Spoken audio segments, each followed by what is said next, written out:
কল্যাণ বন্দ্যোপাধ্যায় তিনি তো সাসপেন্ডে আছেন, কিন্তু তার নাটক কিন্তু এখন বাংলার রাজনীতি বা দিল্লির রাজনীতিতে বেশ আলোচনার বিষয়।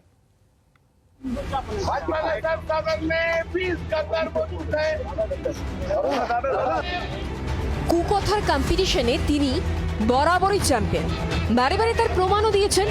এবার পথে নেমে দেখিয়ে দিলেন নাটকেও তার জুরি মেলা ভার। এনসিপিআই সাংসদ মিতালি বাগকে কটূক্তি করে সংসদের বাদল অধিবেশন থেকে সাসপেন্ড হয়েছেন কল্যাণ বন্দ্যোপাধ্যায়। তার প্রতিবাদে বৃহস্পতিবার সংসদ চত্বরেই বিক্ষোভ দেখালেন কল্যাণ। গলায় প্ল্যাকার্ড ঝুলিয়ে মকরদ্বারের সামনে একাই ধর্ণা দিলেন শ্রীরামপুরের সাংসদ।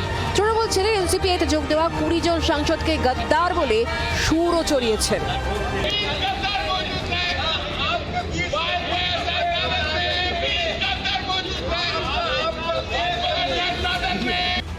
নিট কাণ্ডে উত্তাল রাজধানী দিল্লি। মোদী সরকারের ওপর চাপ বাড়াতে পথে নেমেছে জেনজি। সুযোগ বুঝে নিট নিয়ে সরব সাসপেন্ড হওয়া কল্যাণও। একটা নিটেই কি অবস্থা দেখো না, বেল্ট বাঁধলো, বেল্ট প্যান্ট খুলে যাচ্ছে, ছাত্রদের উপরে অত্যাচার করছে। এর চেয়ে কিছু হতে পারে না। এদিন সকালে ঘণ্টাখানেক সংসদ চত্বরে বিক্ষোভ দেখান কল্যাণ। এরপর বিরোধী দলনেতা রাহুল গান্ধী সহ ইন্ডিয়া শিবিরের একাধিক সাংসদ স্পিকার ওম বিড়লার সঙ্গে দেখা করে কল্যাণের বক্তব্য শোনার আর্জি জানান।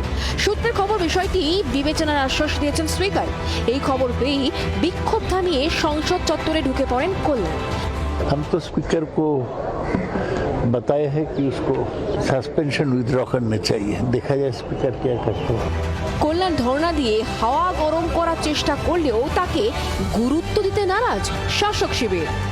আগে কল্যাণ ব্যানার্জির বিরুদ্ধে তার পার্টির অন্য সাংসদ কমপ্লেন করেছেন, কমপ্লেন করেছেন, আরও কেউ করেছেন। পার্টির মধ্যে তাকে নিয়ে অনেক কমপ্লেন আছে এবং তিনি যে একজন অভদ্র লোক সেটা শহীদ মঞ্চেও দেখিয়েছেন। নেত্রীর সঙ্গে বাদ বিবাদ করেছেন, ড্রামা করেছেন।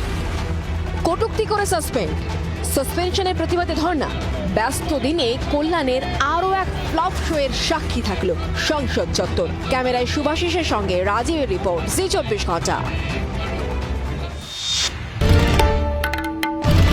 বাংলার আওয়াজ, বাঙালির আবেগ, জি 24 ঘন্টা।